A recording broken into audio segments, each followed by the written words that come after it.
Mythical Island is showing the most promise out of any island we have had in forever. And with the next two Mythicals being revealed, it's about time for us to definitely go over today what we can expect out of them. As I cannot wait any longer to talk about them. The first of our brand new Dream Mythicals comes from Gajube's Dream Mythical counterpart. And with all of the Mythicals, they each have an individual one. And this one is called Bleatnik. I am so phenomenally excited for this one, as this, honestly, it looks like it could end up being one of my favorites. It's so cute, and I've not been able to stop thinking about it all the time. It's got a wonderful beak at the very top of its design, and it's very goat-like, especially with its limbs that you can see towards the bottom. The hooves really complement its design out, and you can see the stripes towards it at the bottom as well, which carry through towards its mask, and its rather mischievous eye poking out at the center of its mask there. The different talons that come towards the back of this monster really do remind me of the ones that come out of Wallaby, which at this point I'm pretty sure that every single monster inside of the Gajube family just appears to be one of my favorites.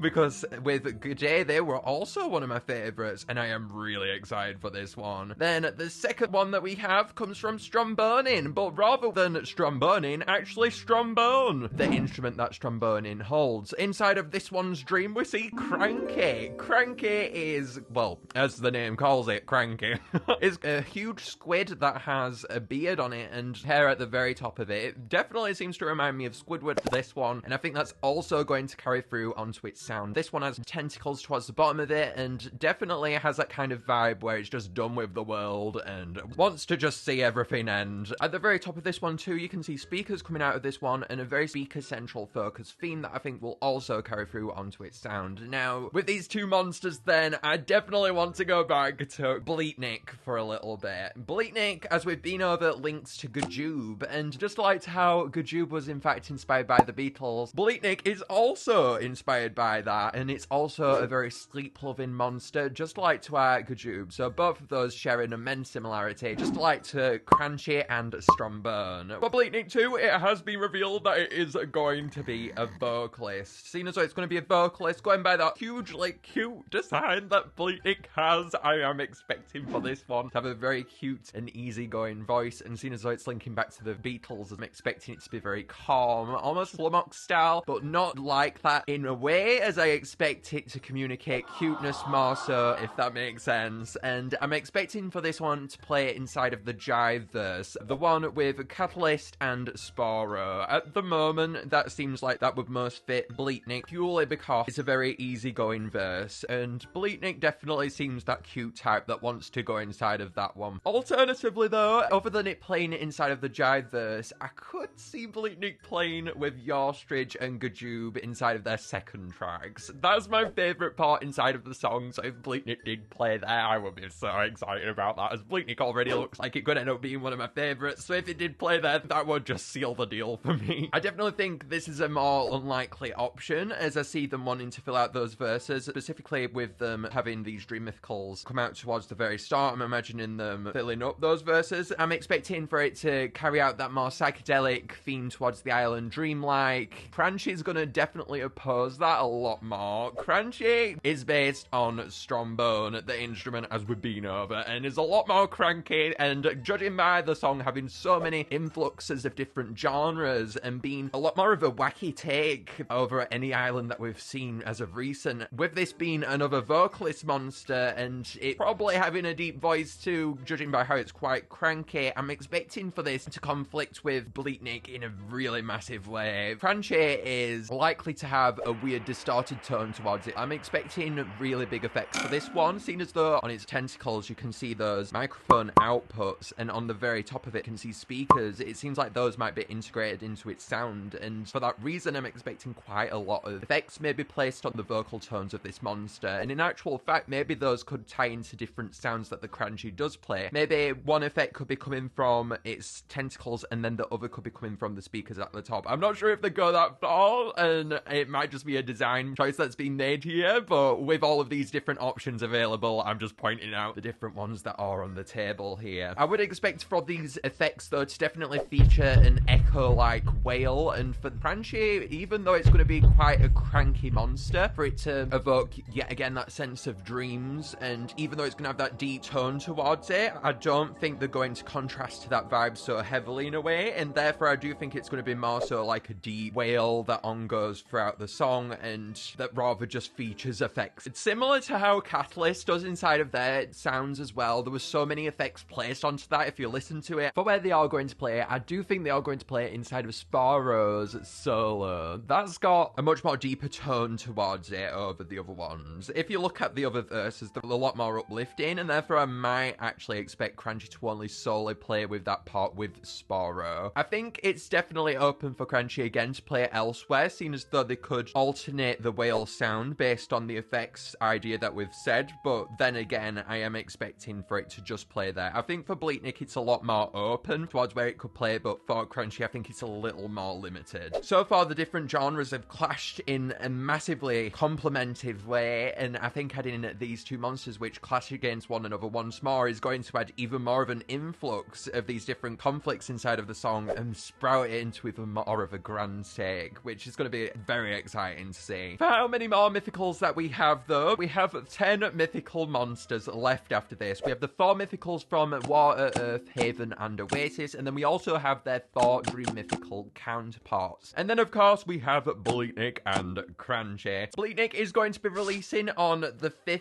of October. Next week, it has been revealed, as they said, that each mythical is going to be releasing one by one in the conclusion of the anniversary month event on the website, and then also inside of the My Singing Monsters 10th anniversary live stream, it was stated that Bleatnik will be arriving, quote-unquote, very soon. So Bleatnik is going to be the one that's coming next week, the one that I am most excited for, and then Cranchee is going to be arriving the week after, on the 12th of October, I would presume. Although I could also see the 19th of October, the day after my birthday, being a very viable option for Cranchee. But let me tell you, Bleatnik is the place to be, because this one looks very exciting, and I cannot wait for this one. The bios have also been revealed on My Singing Monsters Live. I have took a bit of a listen towards these, and I do believe it's the bios that Monster Handler Matt did read out, but I'm gonna wait out on listening to these completely, as I do want to discover them when they come in-game. Now, this island, guys, is the best island song we have had in a long time, and I cannot help myself. I've got to talk about it a little bit. This island, I think, has the most extreme potential out of anything we have seen in the game since the Magical Sanctum. It reminds me of Magical Sanctum so much, and to me, I'm a big fan of musicals, and this is just basically My Singing Monsters Space Opera Edition, and I am all here for it, guys. It's got off-the-cuff personalities. Look at Strombones, Dream Mythical, the Cranchee, and then look at Bleatnik. It's so opposing. It reminds me of all of the different personalities on Bone Island, for example. It's got so much going for it, and it is so catchy. Ostrich's sound blew me away, and whatever these Dream Mythicals do, I am sure is going to blow me away yet again. Please let me know, though, down below what you think about these new Dream Mythicals. Are you as excited for Bleatnik as I am? Because I'm so excited for Bleatnik. Make sure to leave a like, guys, and to subscribe if you enjoyed, and I will see you guys on Wednesday, when we will be checking out Bleatnik, our one and only true monster, who's absolutely so cute. I'll see you later, guys. I'll be thinking about Bleatnik in my dreams, because if it works in the My Singing Monsters way, then technically if I dream like Gajoob did, I'll be able to see the new monster, right? Well, that could be my dream anyway.